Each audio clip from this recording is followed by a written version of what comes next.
So goeienaand mense. Wat 'n wonderlike voorreg om weer eens hier vanaand by u te wees en ek hoop julle het herstel van vanoggend se skok. Halleluja. Kan ek bietjie meer lig op die gemeente hê asseblief? Ek wil bietjie meer lig hê direk op die gemeente asseblief. Baie dankie. En nee, ek wil nie die water hê nie. Baie dankie.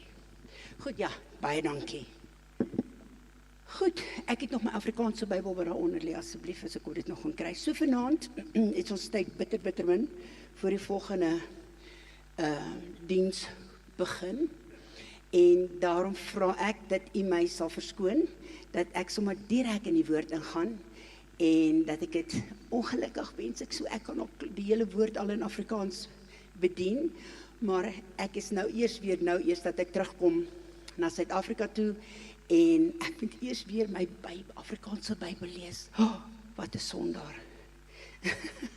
So, goed, ek gaan vra dat ons die jong mense, vanaand is vir die jong mense. Vanaand is vir ons spesiaal gerig op ons jong mense, so ek gaan vra dat al ons jong mense hier na vore toe kom. Kom gou, my tyd is min. Kom asseblief. Julle is die VIPs tonight. Have a seat right in the front. You are the VIPs tonight. Come on, young people, come. Cara, I have way too much feedback, way too much. Please, also here in the front, Cara, I have way too much feedback. I need the monitor, please. Sit, boetiekie, sit sommer net daar. Sit sommer net daar op die grond. Sit sommer net daar. I need the monitors, please, Cara, I need the monitors. I don't have the monitors and I've got too much feedback, thank you. That's my sound engineer in the back. Cara, okay. Ja, vanaand praat ons met julle. You are the VIPs tonight. Please excuse me, but tonight is set for them that you are not a teenager anymore, it's your blessing. But anyhow, alright, sit maar. Hey, boetiekie daar. Vind 'n plekkie in sit. Net so. Reg. Lord, I want to thank you tonight for the word of the Lord. And I thank you, Jesus, that you speak to us tonight. And that the word will become clear. And there will be a revelation in the house tonight. And Lord, I pray that they would understand what you want to say to us tonight. I pray for the whole church. Lord, I pray that we would hear. We wouldn't rush. We would hear what the Spirit of God say unto us. In Jesus' name, amen. As ek nou kon, en hulle my nou toegelaat het, dan ek nou daar tussen julle kom staan. En dan ek nou vanaand, ek moet nou op die verhoog staan, want ek moet gehoorsaam wees. Maar, as ek kon, het ek liever daar onder by julle kom sit, en met julle gepraat, want dit is wat vanaand gaan wees. Vanaand is nie 'n preek nie. Vanaand is dit jy mag my nie ou tannie noem nie, hoor. As jy my ou tannie noem, ek kan nog baie vinnig hierdie trappe ophardloop. Ek sou vang. So, ek sê altyd, you can call me what you like, the day you call me Oma, you are in trouble. Although, of course, with 68, I am Oma already, but still. Ek wil vanaand met julle praat. Ek wil vanaand met ons jong mense praat. Ek moet jou praat. As ek julle so kyk, wat 'n wonderlike voorreg om op hierdie ouderdom die woord van die Here te hoor. Ek wil julle so 'n bietjie vat na toe ek julle ouderdom was. Ja, ons het groot geword in die hervormde kerk. Ek het groot geword in die Vrystaat. Ek is daar gebore. En daar het ek groot geword, skool gegaan, en daar in Standerton, daar het ek, nou wil ek vanaand sommer met julle eers praat, voor ek preek. Want jy weet, ons is so gewoond aan te preek. Ek wil sommer net met julle gesels vanaand. En verskoon my asseblief, maar vanaand is my fokus op hierdie jong mense. Is dit reg? Is dit okay? There at the back, is it okay? Thank you. Is it all right? We're going to do it anyhow. So praise the Lord. En toe ek nou so daar groot geword het in die Vrystaat, toe gaan ek Standerton toe en ek word 'n verpleegster. En ek word 'n geregistreerde verpleegster en 'n vroedvrou. En nou wil ek julle vertel, dat hoewel my mamma en my pappa in die kerk was, en hoewel ons kerk toe gegaan het Sondag, het ek definitief Jesus nie geken nie. Ek het van hom geweet, ek het baie goed van hom geweet, Ek het geweet dat Jesus vir ons gesterf het, ek het geweet dat hy opgestaan het, ek het dit alles geweet, maar ek kan regtig nie sê, ek het Jesus geken as my herder en as my redder nie. Tot eendag. Toe word ek geregistreerde verpleegster, en ek is toe nou al suster in die hospitaal, en ja, en toe gebeur iets baie interessants, en dit wil ek eers vir julle vertel. Daar was 'n vrou, miskien moet ek nou nie haar naam nou hier noem nie, maar ek het haar geken, want my papi het perde gehad. Ek het groot geword met perde. En my papi het thoroughbreds gehad. En daai tannie het ook thoroughbreds gehad, so ek het haar geken. En ek het geweet van haar. En hierdie tannie, nee kyk, sy het ook nie Jesus baie goed gedien nie. Sy het gesê, sy dien die Here, maar sy het hom nie so regtig gedien nie. En toe kom daai tannie in ons hospitaal, en sy land in my saal. En daai tannie was 'n bitter moeilike pasiënt gewees. Sy het op almal geskree. Sy het almal aangeskree, en sy het gevloek, en sy het 'n keer gegaan in ons saal. Toe stap ek na toe sê ek, Tannie, ek ken jou en jy ken my. As jy wil skree, ek is hier in bevel, dan skree jy op my. Jy skree nie op my nurses nie. En toe het sy presies dit gedoen. Toe sy begin op my skree. Daai tannie het soms 'n blou wolke gevloek daar. Maar ek het mos nou vir haar gesê, jy konsentreer op my, dis doodreg. Toe stuur ons haar Pretoria toe, vir nog verdere behandeling, want sy was 'n baie siek vrou. En daar in Pretoria, het daai tannie, in die Verwoerd Hospitaal, het daai tannie Jesus leer ken. Regtig leer ken. En toe sy terugkom Standerton toe, raai waar land sy toe, weer in my saal. I was not impressed. Not at all, because at that time, there was another nurse, and this nurse was also really knew Jesus as Lord and Savior, and she would come to me and say, Sister Hotting, you must give your life to Jesus. It highly aggravated me.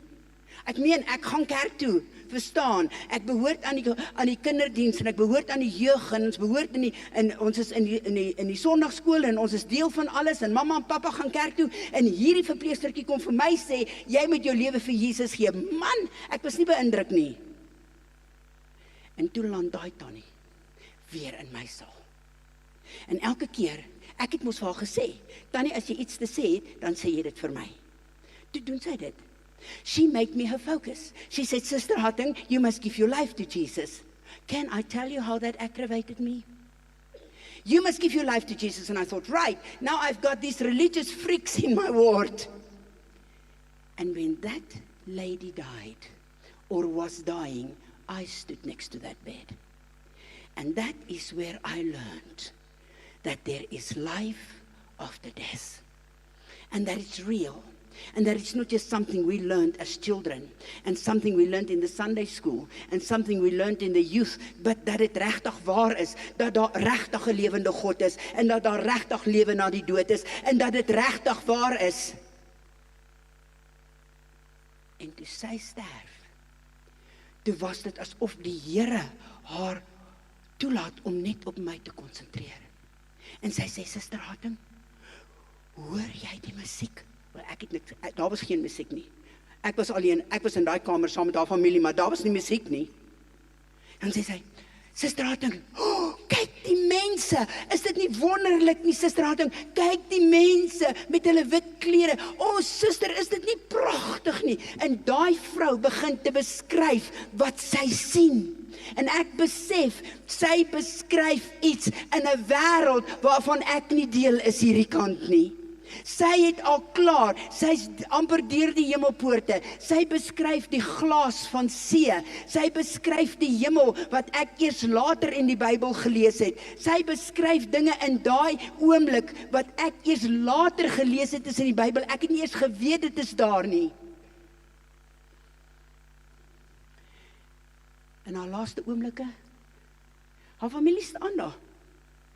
Sy kyk so na die venster, sy sê, kyk suster, hier is hulle om my toe kom haal. Weg. The last breath. That shook me. That rocked the boat for me. And I started asking myself, am I ready? Am I ready to meet Jesus? Am I really ready? What if I die tomorrow? I work with this all the time. What if I die tomorrow? Am I ready to meet the living God? I have religion. I know about religion. I know about Jesus. I know about the church. But do I really know Jesus as Lord and Savior? Really having a relationship with Him? No.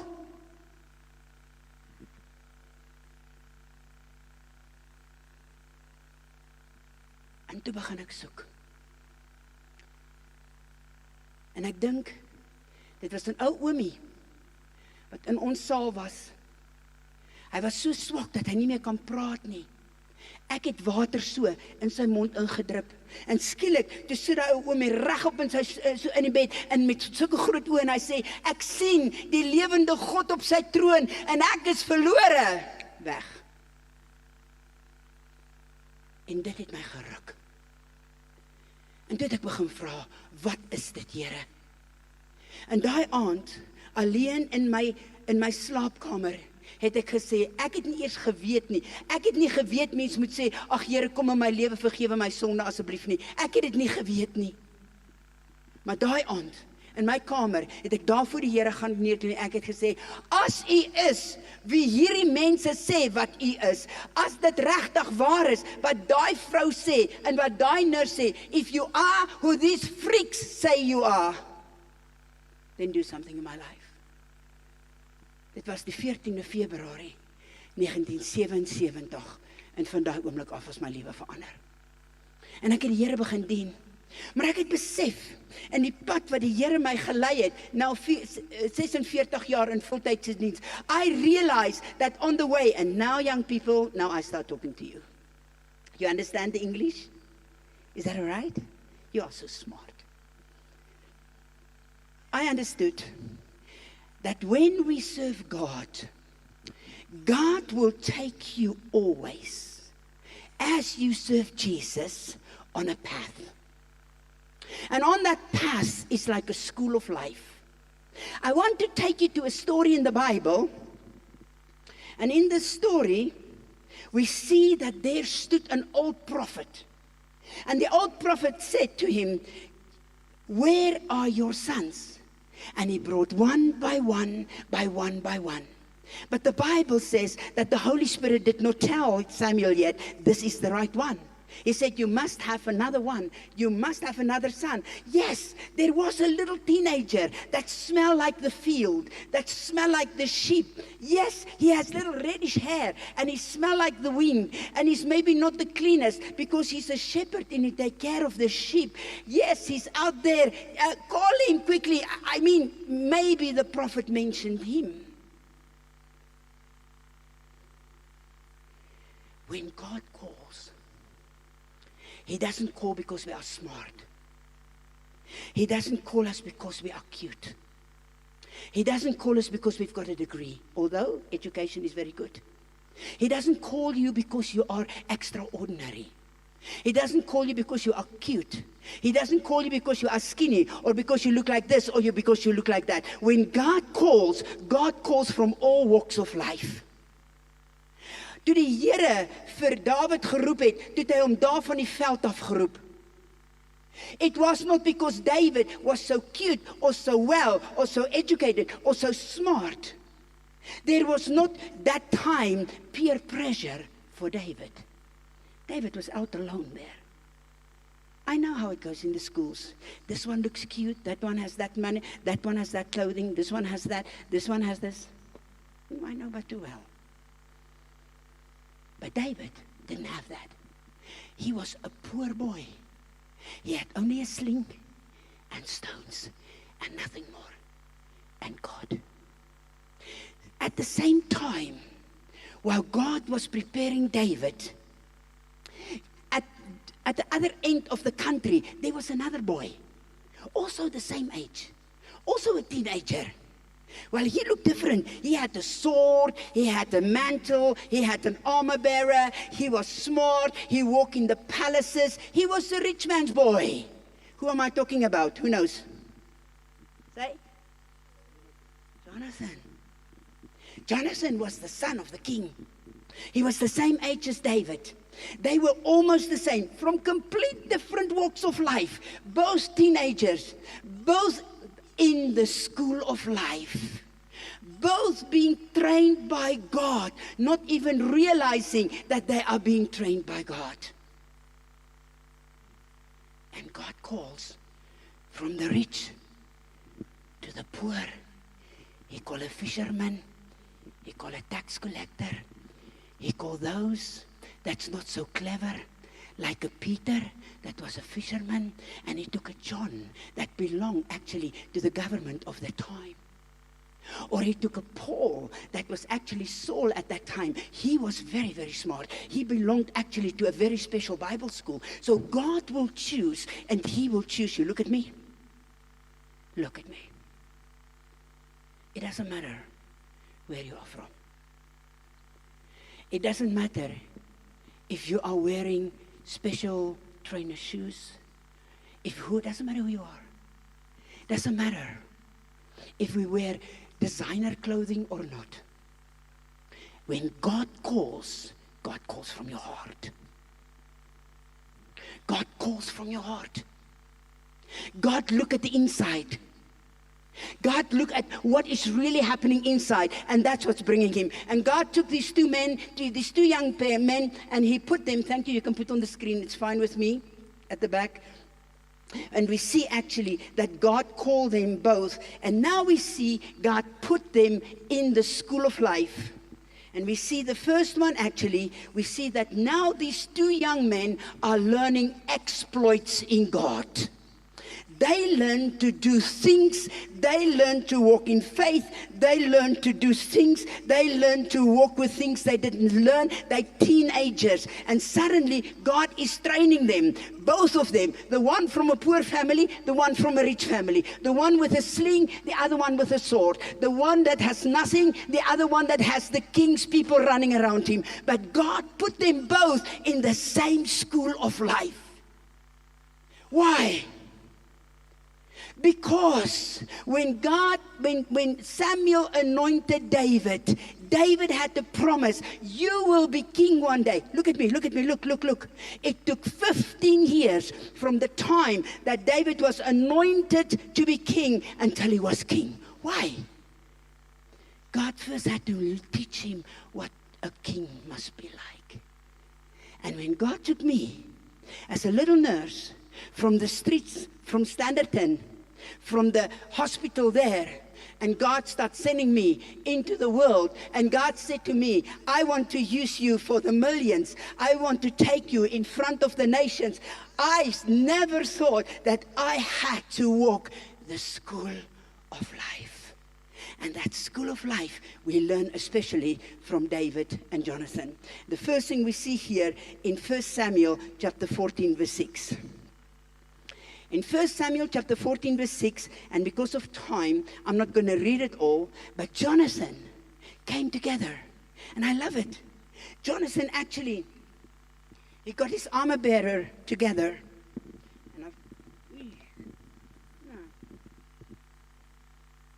In 1 Samuel chapter 14, we see that here, 1 Samuel chapter 14 verse 6, we see that now Jonathan is there. And Jonathan's father sit with 600 mighty soldiers.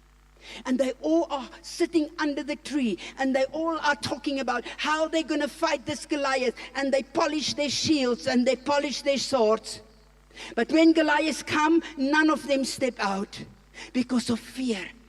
And they all are there together. The professionals were all there. The professional warriors, the professional fighters. And God took the unprofessional, the little teenager that was an unprofessional. He was not a professional soldier. And God said, if you will trust me, I will bring the victory through you.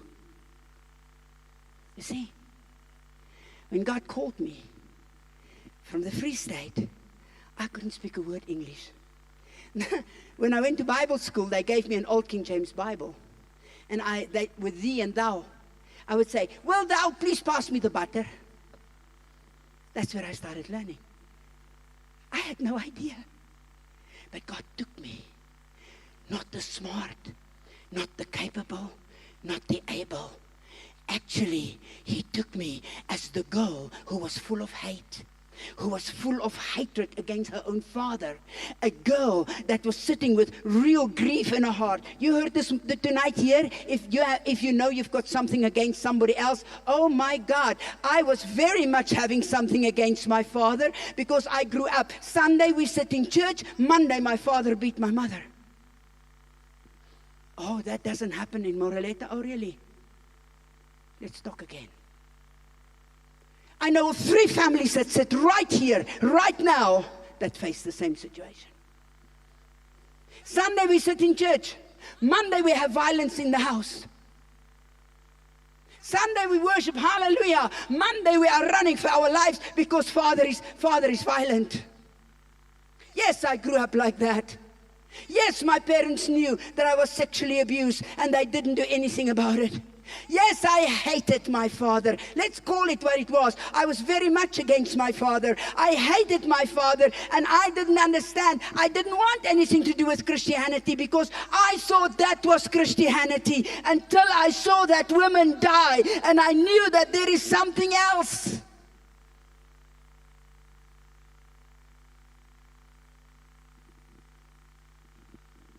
Until that night, if you are who they say you are, do something in my life. Today, 46 years later, reaching millions, it started there, where I had to forgive my daddy, and I had to pray, God help me.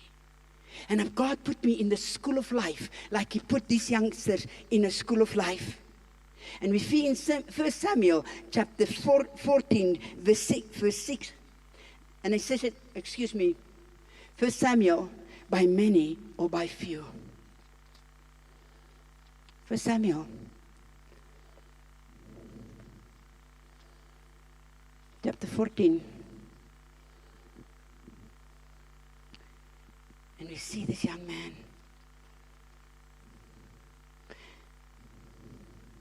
Jonathan, dan het aan die dienaar wat sy wapens dra gesê, kom ons gaan oor na die wagpos van daardie onbesnedenis. Miskien sal die Here vir ons optree, want by die Here is daar geen verhindering om deur baie of deur min te verlos nie. The young man in the school of life. Trust me, I can use you, Jonathan. It doesn't matter if you are a professional or not a professional. Jonathan, I can take you. Jonathan, just come on, be an exploit. I'm putting you in the school of life to learn, to step out for me. At the same time, God is training a little shepherd boy. Same age, same lesson. And God took him right there, and we see in 1 Samuel chapter 17, verse 26, we see the story of Goliath, which we all know.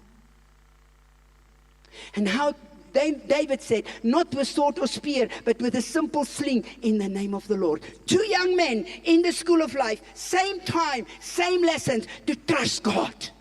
Never mind the professionals, never mind the professional warriors, never mind Saul, never mind his warriors. David is in the school of life. Trust me, I can use you for the impossible. Jonathan, in the school of life, trust me, I can use you for the impossible. Don't look at your own power. Look at my power. Look what I can do through you. I'm the mighty one. They're both in the school of life. And God started training them. And then things start happening. And we see that God takes them, keeping the target in the call of God. And now we see David became the son-in-law of the king, and everything goes well. Dit gaan goed met David. Hy sit by die koning, hy eet aan sy tafel, hy trou sy dogter, en alles lyk goed en reg vir David. En toe begin die probleme. En Saul begin jaloers word op David. En dinge gaan verkeerd.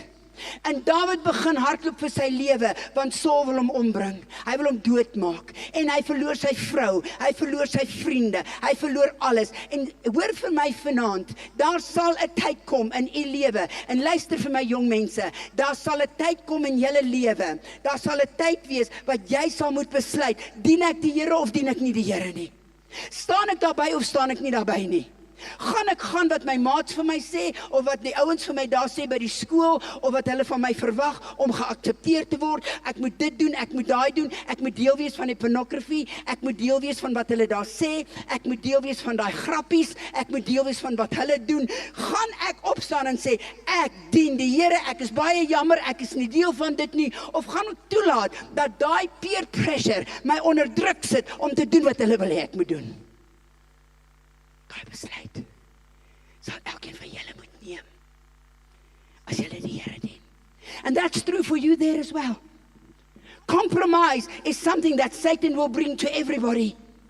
To bring that compromise, how do I decide? Do I continue walking with God?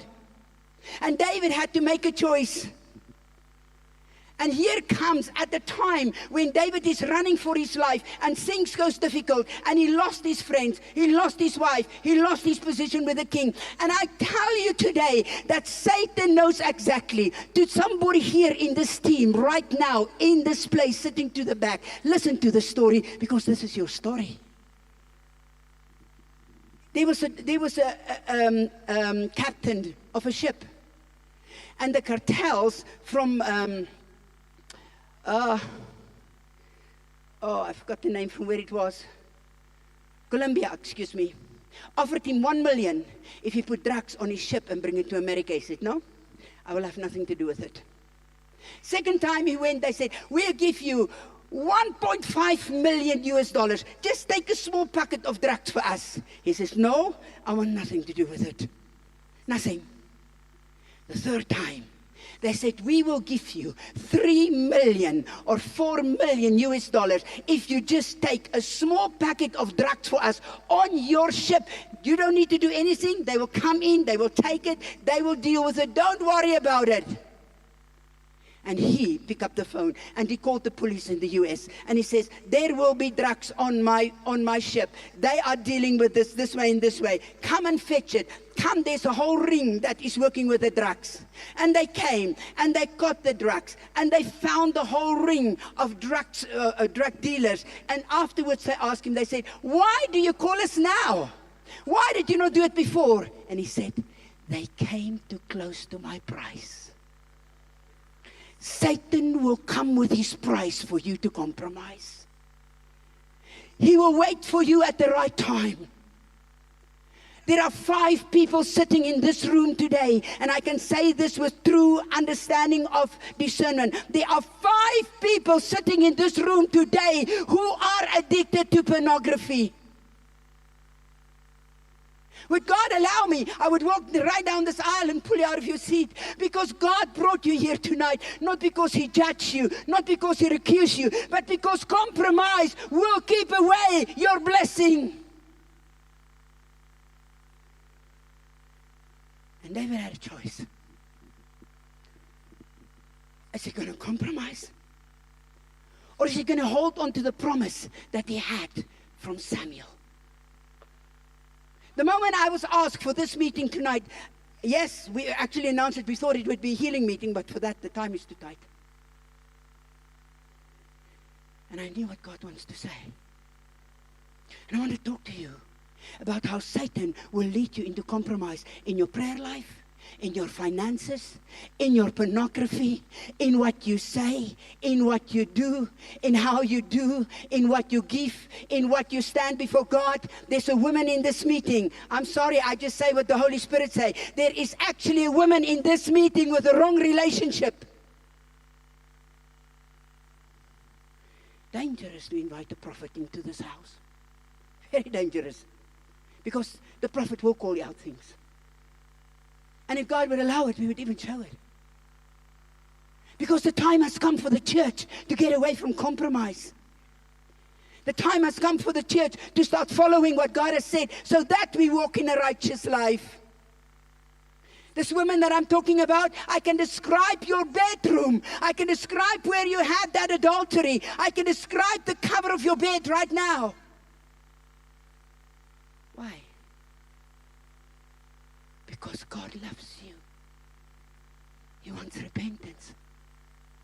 He wants to change your life. He's not judging you. This you call the word of knowledge. When the Holy Spirit starts revealing things.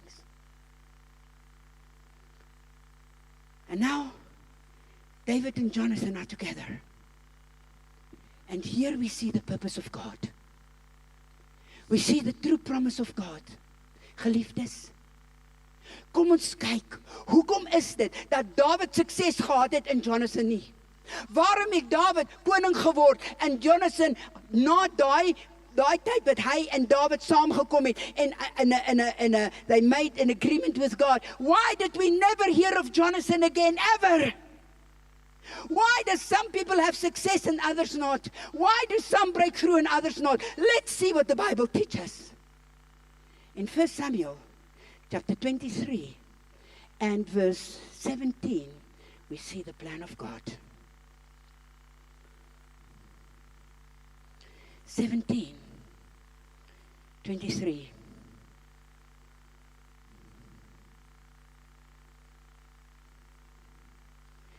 First Samuel chapter 23. I'm in the wrong chapter. And he speaks and he says, very clearly, kom ons read it. 17. En vir hom gesê, nee, kom ons vat maar David het bemerk dat Saul uittrek om sy lewe te soek. David was namelijk in die woestyn Sif en Horus. Horus was a cage, by the way. Daarop het Jonathan, die seun van Saul, hom klaargemaak en na David in Horus gegaan. En hy het vir hom bemoedig in God en vir hom gesê, luister, vrees nie, want die hand van Saul, my vader, sal jou nie vind nie, maar jy sal koning word oor Israel, en ek sal tweede onder jou wees, en my vader sal weet dit ook goed. Daar het jy die profetiese woord. Dit was die plan van God. David sou koning word, en Jonathan would be vice president. David would be president, and Jonathan would be vice president, but that never happened. Why not? Why is it that a word is spoken and then it doesn't happen? The Bible answered us. The Bible answers us exactly. The very next verse answered it for us. And it says, toe sluit hulle twee 'n verbond voor die aangesig van die Here, en David het in Horus gebly, maar Jonathan het na sy huis gegaan. En na daai skrif hoor ons nooit weer van Jonathan nie. Nooit weer nie. We never heard another word after that day. The only word we heard of Jonathan after that was when he died next to his father. Why did that prophetic word not happen? That was the plan of God. That was the purpose of God. Why did it not happen? Why is there a word? And then we think, why did it not why did it not happen? Oh, very simple to understand. For those that study theology will tell you that the house of David stood for faithfulness, while the house of Saul stood for compromise. The house of David stood for loyalty. The house of Saul stood for falling away from God, falling away from the call, falling away in compromise, start compromising the call. And Jonathan went back to the house of Saul. Could it be? Could it be? If only Jonathan would have stayed with his friend. If only, Jonathan, if only you would not go back. If, Jonathan, I know it was a cave. I know it was not nice. I know you are the son of the king. Jonathan, we know that. Jonathan, we understand you are a prince. We understand that 15 years, David is now running for his life. He has the worst of the people with him. Hy het die verwerp, oh no, sorry, my Afrikaans. He has got the outcast to be his co-workers. Jonathan, I know it's not a nice bunch around David, but Jonathan, he had the call. And Jonathan, could it be that he compromised? Could it be that he said, well, it's just too tough. It's just not what I want. And Jonathan never ever came to that promise. Now I know I'm not supposed to come down, and I know the cameras don't like it, but I'm going to do it anyhow. I'm sorry, I'll repent after the meeting.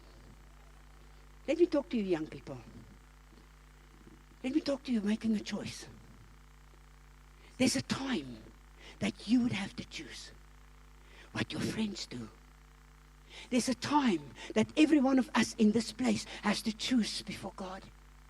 To make a choice. Are we going to go through with God? Or are we not going to go through with God? What was the key? The key was that David had a word. David had this very thing that I taught you this morning. How many of you were not here this morning? Not here. Wow. Get the teaching. Look at the video. The very thing I taught you this morning.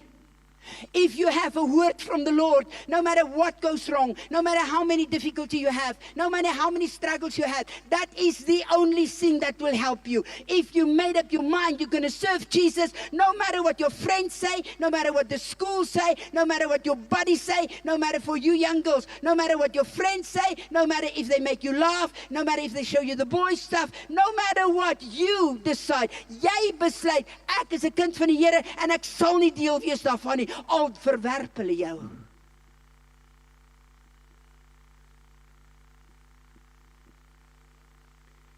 En ek moes daai besluit neem. Weer en weer. Hoekom is dit so belangrik? Dit is so belangrik. Hans Rudy, kom gou.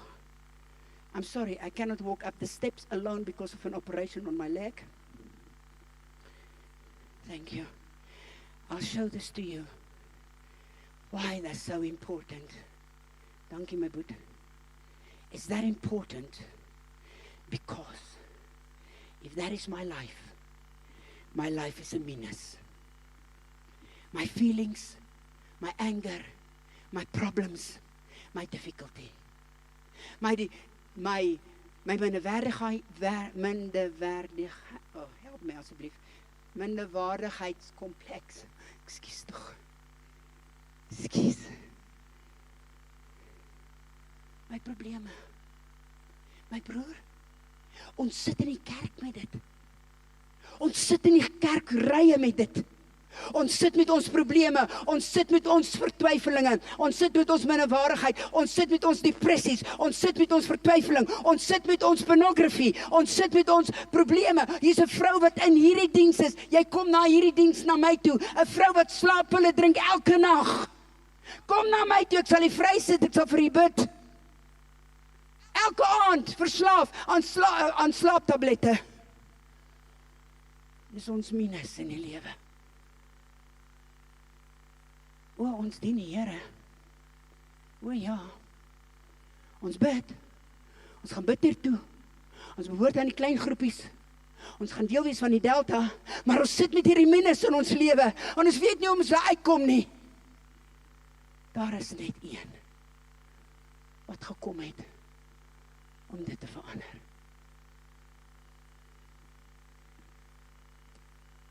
En hy het ons minus in 'n plus verander. Sy naam is Jesus.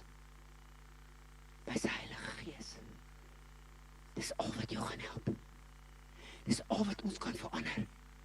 daai Jesus, wat aan daai kruis vir ons gesterf het, wat daar sy bloed gegee het. Mense, ons is nie in Hollywood nie, ons kom from Golgotha. It's not a show. It's not a nice sermon. It's not a nice place. No, God has come. Christ has come from heaven, died, rose to turn our minus into a plus. Die bloed van Jesus het hierdie krag. En hierdie bloed van Jesus het my lewe verander. Het my by die plek gebring waar ek my pappie kon vergewe. Omdat hy my so geslaan het. En ek kon hom vergewe het. Daai een wat my seksueel misbruik het, ek kon hulle vergewe. Want Jesus het my minus in 'n plus verander. En Dawid, hy het geweet. Toe hy nog 15 was, toe Samuel hom gesalf. Hy het 'n belofte van die Here gehad. En dan staan almal teen hom op. En dan staan alles teen hom op. En dan los almal hom. Selfs sy vriend, sy beste vriend Jonathan. En vir 1 Samuel 30, toe die Siklag verbrand het. En hulle alles verloor het. Hulle het hulle vrouens verloor. Hulle het hulle kinders verloor. Sy eie mense wou hom stenig. Omdat hulle gesê het, hulle was so vertwyfeld. Almal wou hom omgebring het. Almal wou hom doodgemaak het. En 1 Samuel, hoofstuk 30 vers 6 sê. En Dawid het homself versterk in die Here. Hoe versterk jy jouself in die Here? Daar's net een manier. Daar's net een manier. Op ons knieë by die kruis. Ek dink Dawid het so gebid. Ek dink Dawid het so gebid. Die Here is my herder. Toe hulle daar die klippe optel om hom te stenig en hom dood te maak, 1 Samuel 30. Toe almal so verskriklik bedroef was en hulle vrouens weg is en die kinders is weg en hulle het alles verloor en die hele stad het afgebrand. En waar is Jonathan, sy beste vriend? Niemand daar nie. Niemand op by hom te staan nie. Maar Dawid, hy het geweet, die Here sal sy belofte behou. As niemand by jou staan nie, sal die Here by jou staan. Hy het geweet, dat daai God, wat hom gesalf het toe hy 15 was, kan nie 'n leuen vertel nie. Hy het belofte gehad van die Here, al verloor jy alles, Dawid, ek is met jou. The Lord is my shepherd. I shall lack nothing. Die Here is my herder, help my, o God. Ek sal niks ontbreek nie. Al gaan ek deur die dal van doodskaduwee, Here. Al gaan ek deur die dal van doodskaduwee, U is met my, want U het my 'n belofte gegee. U stok en U staf, lei my, Here. Dawid het geweet hoe om woord te bid. Dawid het geweet hoe om die Ou Testament te bid. Dawid het geweet dat die Here sy belofte sal hou. If you don't compromise. And tonight I ask you, ons wil herlewing hê in Suid-Afrika. Geliefdes, ons wil hê die Here moet deurbraak gee. Ag, kom ons los hom almal hierdie. Maak nie saak nie. Jump the slides, Cara, to pressing through. Next one. Ja. Kom ons kyk na die skool van Dawid se lewe. He was in 1 Samuel chapter 16, he was anointed as king.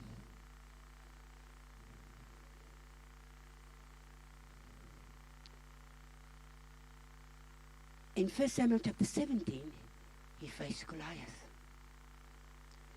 In 1 Samuel chapter 18, He was following the anointing when everybody was chasing him to kill him, when they rejected him.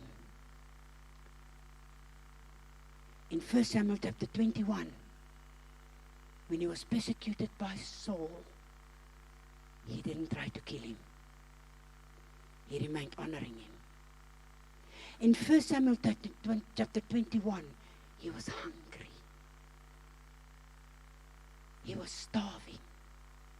He didn't have much. In 1 Samuel chapter 24, he was tested again by God. And that way, we can carry on. Why was that so important for David? David, if you had to be a king over my people, you have a few lessons to learn in the school of life.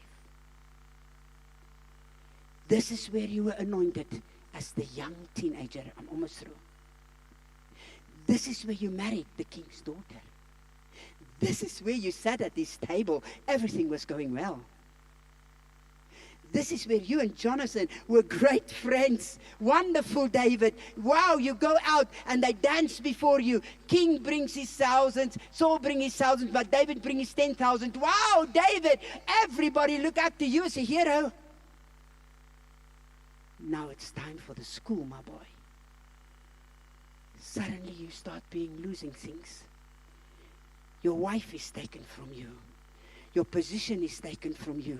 Your respect is taken from you. You are hungry. You are starving. You are rejected. You are not wanted. But God gave a promise and God cannot lie. You are in the school of life. I am training you to be a king. I am testing your heart. I am teaching you. Will you compromise, David?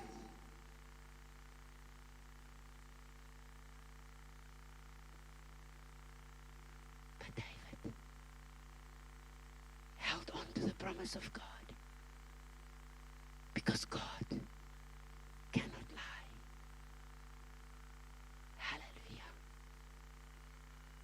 Until he was king. Vanaand vraag ek kan nog 2 uur aangaan. Ek kan u verduidelik hoe Jesus gelyk op die kruis. Toe hy my minus in 'n plus verander het. En toe hy u geneem het in daai minus in jou lewe in 'n plus verander het.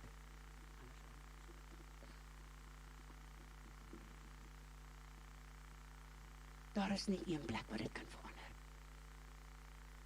En vanaand praat ek hier met kerkmense.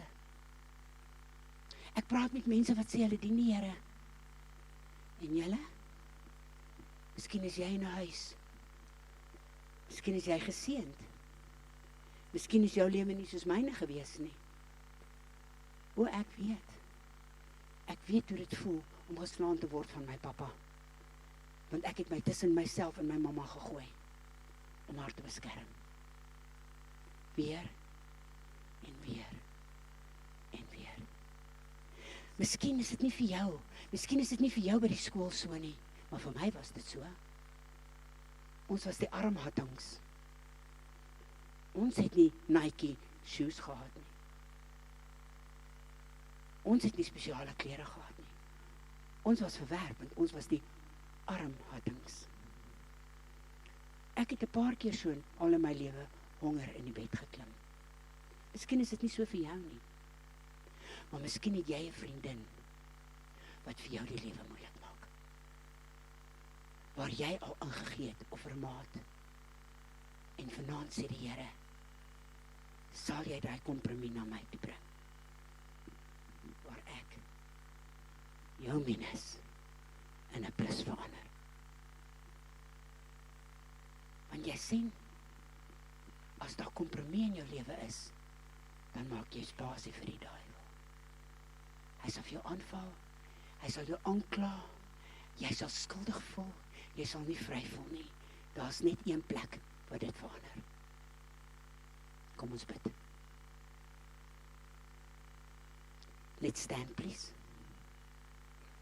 Nou, julle jong mense, staan so 'n bietjie so een kant toe. Maak bietjie spasie vir hierdie tannie. Maak bietjie spasie, staan so 'n bietjie een kant toe asseblief. Staan sommer net daar. Almal. Dankie.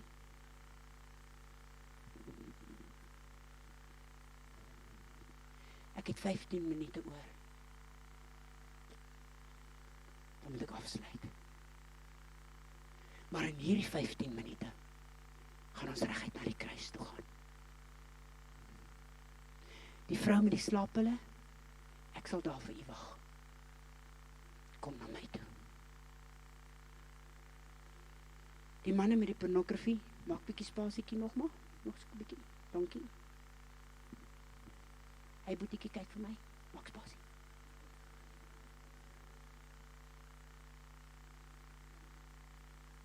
En nou roep ek u na die kruis toe. Ek vra u, as daar enige kompromie in u lewe is vanaand, ek gee nie om hoe nie. Ek gee nie om dit of met 'n verhouding is, of met geld, of dit 'n gebedslewe is, of met iets anders nie. As daar enige iets is in u lewe wat nie reg is nie, wat u weet, u dien die lewende God, u het hom lief, maar u sê vanaand, Suzette, vanaand wil ek regmaak. Vanaand ek wil my lewe nie aan die Here gee. Vanaand wil ek daai toewyding maak aan die Here. Ja, ek is 'n kind van God. Ja, ek gaan kerk toe, maar vanaand sê ek, Here, daar's iets in my lewe wat ek moet regmaak vanaand. Dan kom nou. Kom. Ek gaan vir u bid. Kom vandag. Kom, stap uit. Stap uit die banke uit en kom. Maak vir my spasie dat hulle hier kan loop, asseblief. Kom vinnig. Daar's baie meer. Worship team, can I have you quickly back, please? Julle jong mense, die van julle wat wil uitstap, kom. As jy 'n stap vanaand vir die Here wil maak en sê, ek gaan Jesus dien, kom.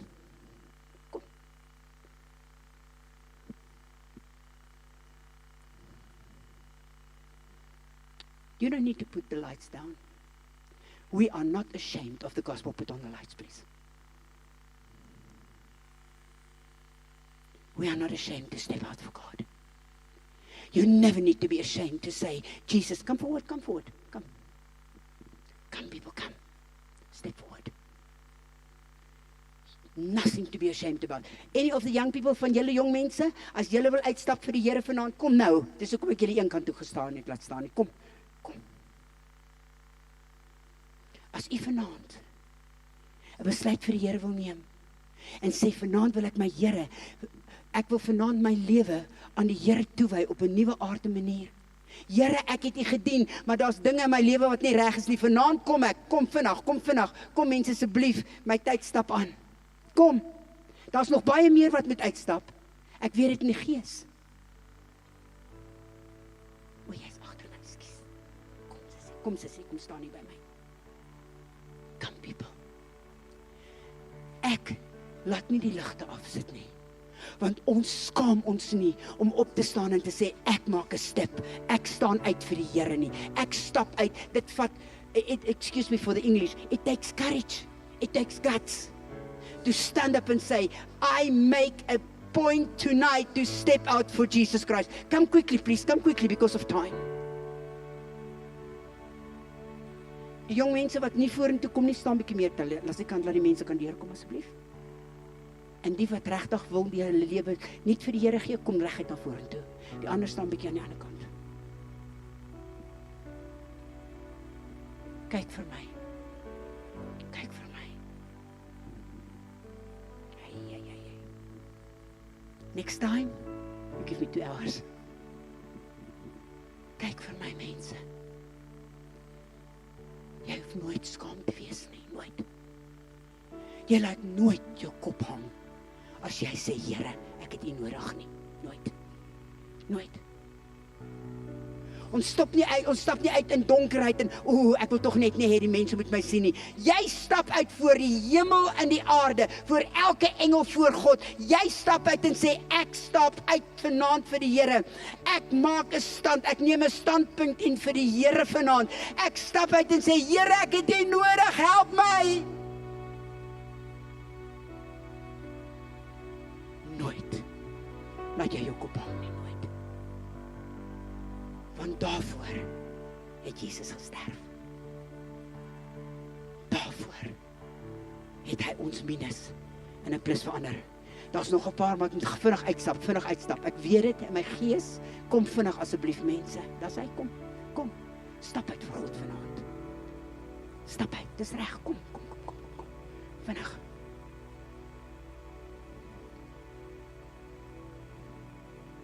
Dis reg. Stap uit. Wel dan. Ek is trots op jou. Dit wat moet. Veral vir 'n kind van God om te sê, daar's iets wat my lewe moet regmaak vir die Here. Dit is omdat U so eer. Ek wens ek het die tyd gehad. I wish I had time to come and hug you all. I wish I could tell you how proud heaven is of you. Kyk vir my boetie. Die hemel is trots op jou vanaand. Dis waarvoor Jesus gesterf het. Ek wil dit weet vanaand. Dat vanaand is jou aand. Ek wil jy laat weet vanaand. Dat dit moet vat van 'n man. En van 'n vrou om te sê. Ek stap uit vir die Here. Voor ek bid. Is daar nog iemand wat vinnig wil kom? Kom asseblief. Is daar nog iemand? Wel dan. Ek wag vir nog, daar sy. Kom vinnig asseblief. Kom vinnig.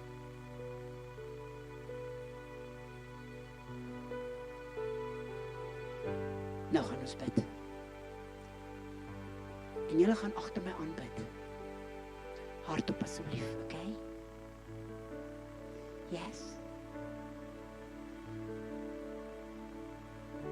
En die Here gaan jou stem hoor. Hy wag al lank al vir jou. Boetie, kom, help my gou hierso. Because of my leg, I cannot step out. Thank you. With this operation on my leg, I could not step out completely. Kyk vir my. Ek wens ek het die geleentheid gehad ook. Hoe oud is jy nou? 14. En jy? 16. En jy? 16. Toe ek 16 was, het ek my rug op die Here gekeer. Want ek het gedink, dit is godsdiens. Oud jy? 16. Wat 'n wonderlike voorreg. Kom mense, kom ons bid. En u daar wat daar staan, strek tog die hande uit na hierdie mense asseblief. Kyk hoeveel mense het die moed geneem om te sê, Here, ek het u nodig vanaand. Help my, Here.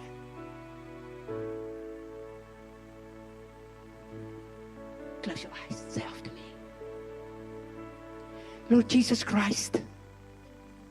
Everybody please. Lord Jesus Christ.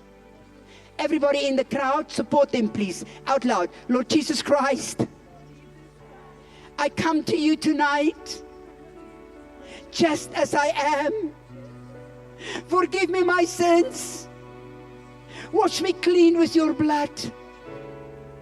Change my life tonight. I need you, Lord. I want to turn away from my ways. I bring my whole heart to you. Everybody, I bring my whole heart to you. My soul, my everything. Jesus, forgive me and help me tonight. I call upon your name. In the name of the Father, the Son, and the Holy Spirit. Help me, Jesus. Write my name in your book. And I believe it tonight. In the name of Jesus. And now I pray, okay? I want to pray now. Lord Jesus, how I wish I could just hug them all. I pray for them, Father. Every one of them. I ask you tonight to change their lives, my Lord. They stepped out and they said, I need your help. Father, I pray for them. I pray that from tonight on their lives would be changed. I pray that they would never be the same again, Lord Jesus. I pray tonight, oh my God, by your Holy Spirit, change their lives tonight. And let tonight be their night of eternal change. And I thank you for it now. Now take just 1 second and tell Jesus what you lay down in your compromise. Talk to Jesus. Talk to him. Tell him what's in your heart.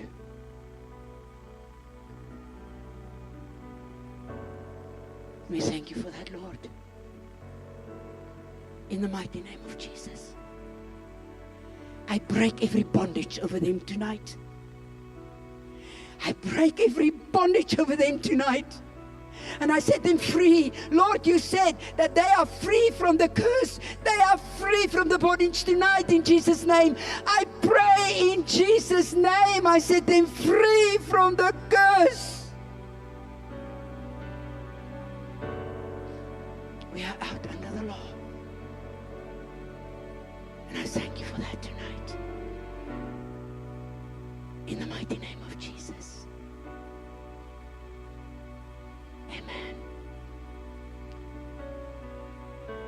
Kyk vir my seun.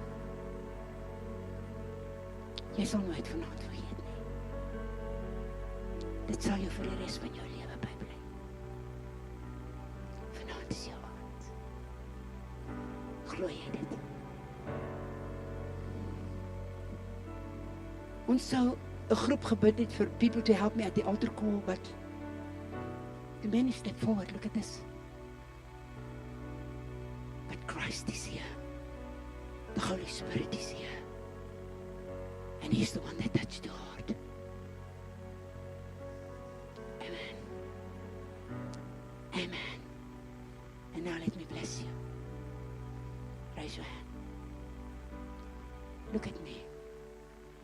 I don't know who you are, but I've got a word from the Lord for you. As I said, very dangerous to invite a prophetess into this house. Very dangerous. Very dangerous. Because the prophet will reveal things. God is not a gossiper, but God is a lover. And what He reveals, He does for love. There's a call upon your life. You talk to me after this meeting. Raise your hands, will you?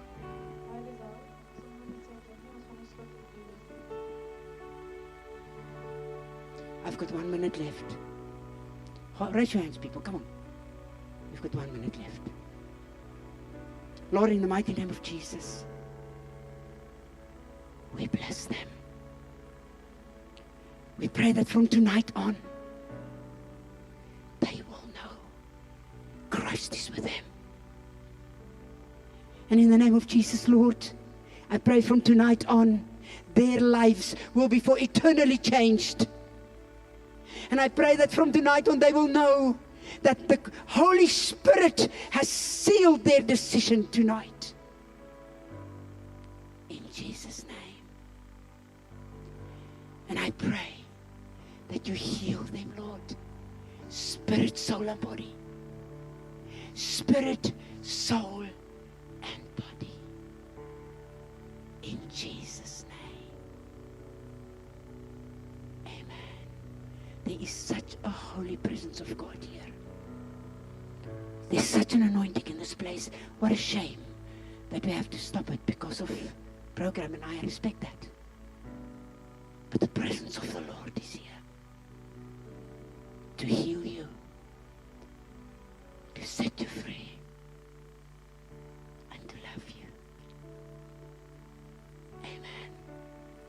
One song, worship team, one song. Go ahead. How great is our God? Sing with me, how Raise your hands and worship God. great is our God. Oh, we'll see how great is our God. Come on, sing. How great is our God? Sing with me, how great is our God? And oh, we'll see how great is our God. He's the name. You're the name above all names,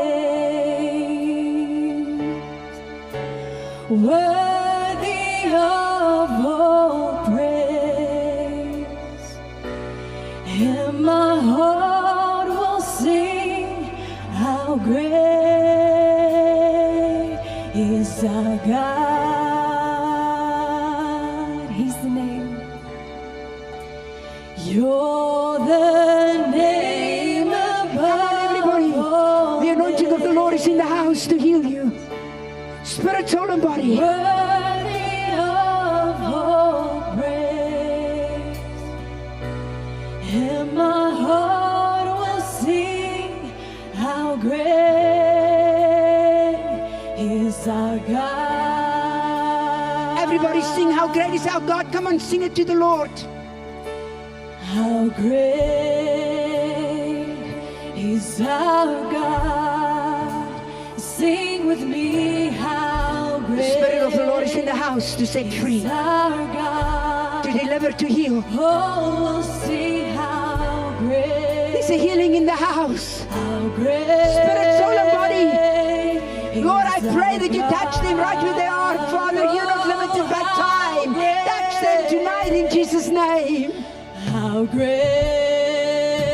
I thank you for that, Lord. is our God. In Jesus' name. Sing with me, how great is our God. And oh, we'll see how great is our God. All right. 3 minutes over my time. Everybody, please do what I do, because we have to get the place empty because of the next program. Would you please bow? Up. Please do what I do, please. One more time. Up. Thank you. Please move your body. Move your legs. Move, people. Please move, please. Please move your arms. Okay. I'm not making fun with you. You will never know you are healed until you move. Jy sal nooit weet dat die pyn weg is nie, totdat jy beweeg. So, as jy rugpyn gehad het, kyk gou, bly pyn weg. As jy probleme in jou knie gehad het, beweeg maar die knie bietjie. Dis dit baie goed vir die Suid-Afrikaanse knie. Beweeg maar bietjie daai nek wat so kraak. Beweeg maar bietjie, beweeg die arms. Beweeg mense, beweeg. My tyd is te min. En stop. Hoeveel kan regtig voor die Here, eerlik sê, regtig voor die Here, my pyn is regtig weg, ek voel dit nie nou nie. Look at this, 1, 2, and 3. The Bible says, let there be light, and there was light in Moroneta. I can't see more. Who cannot wave? Look around you, people. We don't have the time to test it. Look how many people the Holy Spirit just healed, just like that. Come on, you can clap better for Jesus than that. Start. Once again, who cannot feel their pain? Quickly. Quickly, really honestly. Where was your pain at the back there with the white shirt? Where was your pain? Where was your pain? Ja, you. Ja, jy. Praat met jou. Waar was jou pyn? Jou larig. En nou? Geen pyn nie. Wie nog? Waar was die pyn, vrou? Larig. Wat is dit met die Suid-Afrikaanse rug? Hy mense, kan jy nou meer? Wie nog? Waar was jou pyn, my broer? Knie. En nou? Geen pyn nie. Waar was dit, sussie? In die rug. Hey, die Suid-Afrikaanse mense. Nog 'n bietjie, wie nog? Waar was jou pyn? In jou hart. Jy. In jou knie. Jy's te jonk vir dit, sustertjie. In die lewe kan jy dit nou oor vertel. Nog iemand? Waar was jou pyn? En waar was jou pyn? Waar was jou pyn? In jou hak. Jy sê, hoe oud was jy? 16? 14? Hoe oud was jy? 14. En jy het 'n hakprobleem.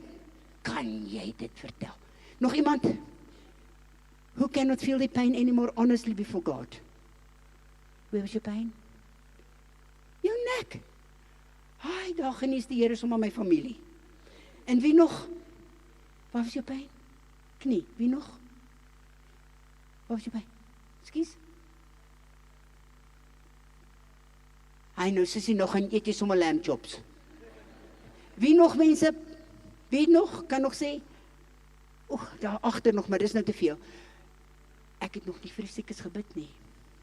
Kyk wat het die Here gedoen. Geef vir hom 'n klap.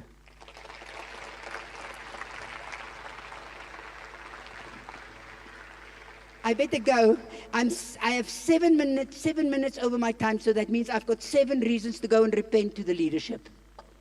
I better go now, otherwise I would have to repent for a whole week and more, because I'm over my time. It has been an absolute joy to be with you. Did you enjoy the Holy Spirit? Come on, give a clap for Jesus. God bless you. Thank you, worship team. It's been wonderful to be with you, working with you. Come on, clap for Jesus. You can go back to your seats. Thank you very much. Amen.